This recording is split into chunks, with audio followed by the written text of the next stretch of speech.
16代目のクラウン、日本の歴史に重ね合わせれば、それは明治維新です。ご覧ください。新しい時代の幕開けです。Quick question. If the future of cars is electric, then why does Toyota seem like that one kid in class who refuses to do the group project? While Tesla, Mercedes, and BMW are all charging forward like your phone on a 1% battery warning, Toyota just shrugs and says, "Nah, I've got a different idea." But why would one of the world's biggest car makers go against the trend? Do they know something the rest of us don't? Here's the shocking part. Toyota engineers believe electric cars are not the only solution to a green future. In fact, they've been working on something so unexpected that it has left the entire EV industry scratching their heads like, wait, did we miss a memo? So, what exactly is Toyota hiding under the hood? And why are they resisting a full electric takeover when almost every other automaker is betting their entire future on EVs? Remember, this isn't a company afraid of change. In 1997, Toyota introduced the Prius, the first mass-market hybrid. People thought it was a gimmick, but Toyota proved them wrong and started a revolution that made hybrids mainstream. Fast forward to today, and while rivals like Tesla, Rivian, and Lucid made headlines with battery EVs, Toyota doubled down on hybrids and quietly explored hydrogen.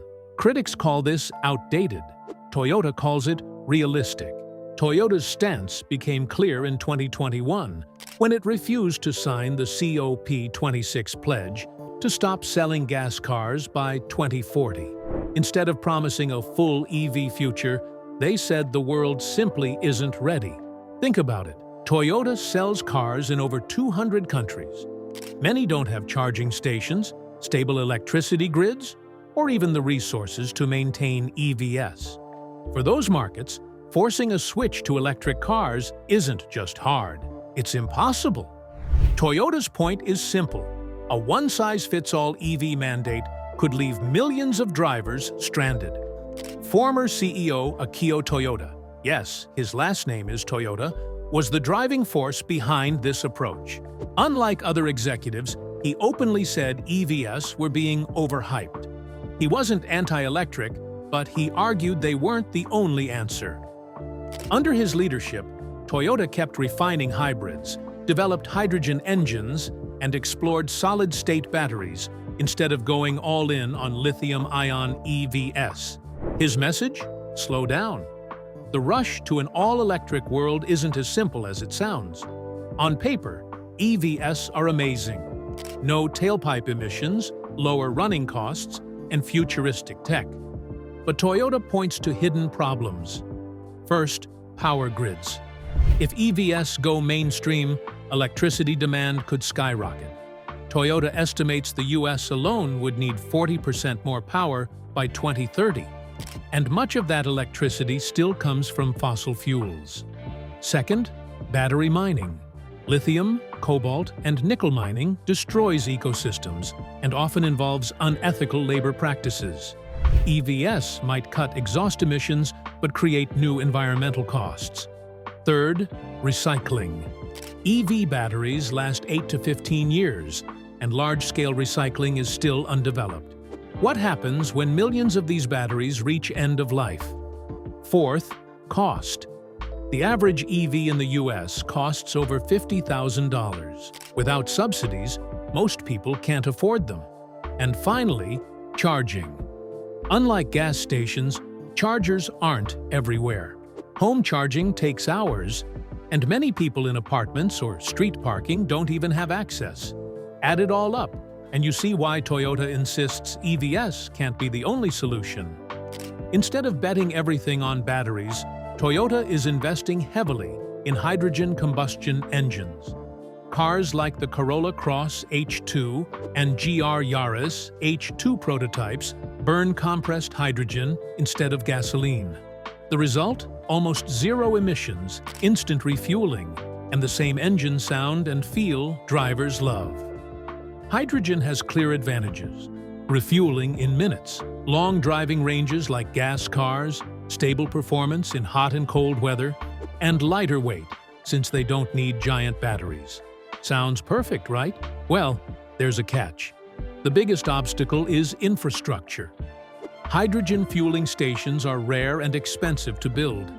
In the US, almost all are in California. Second, most hydrogen today is produced using natural gas, which still creates carbon emissions. Toyota is pushing for green hydrogen from renewable energy, but it's costly and not yet scalable. Finally, price. Filling a hydrogen tank can cost $60 to $80, which is often more expensive than charging an EV. So while hydrogen is promising, it's not ready for mass adoption yet. While developing hydrogen, Toyota hasn't abandoned hybrids. In fact, they're doubling down. Hybrids and plug-in hybrids are cheaper, don't require charging networks, and cut emissions significantly.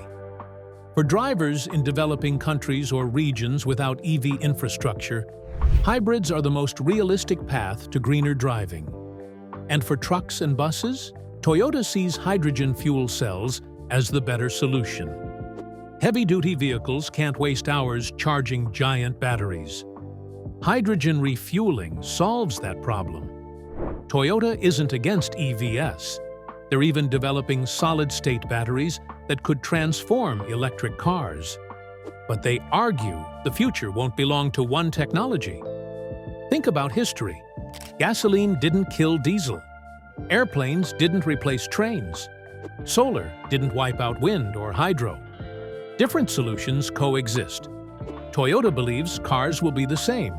EVs in some markets, hydrogen for heavy transport, and hybrids for everyday drivers. It's not about resisting progress. It's about making sure progress works for everyone. So, what do you think? Is Toyota being smart by betting on multiple technologies instead of going all in on EVs?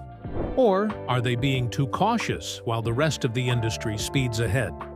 Would you drive a hydrogen car if it meant fast refueling and zero emissions? Let us know in the comments. And don't forget to like, share, and subscribe for more deep dives into the future of cars.